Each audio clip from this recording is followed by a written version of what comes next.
In this video, you are going to see how to unlock header and footer in Microsoft Word document. Here I have the header over here. If I click on over here, it is not editable. So we can apply two methods. Let us go to insert, go to header, and here you will see an option edit header. Then you will see I can edit the header. I can write here anything very easily.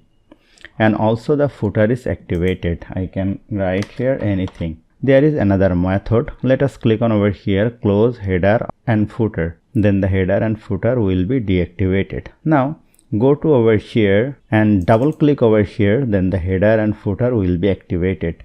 If you don't use this one, there is another method. Just outside of the header and footer, just click on double click.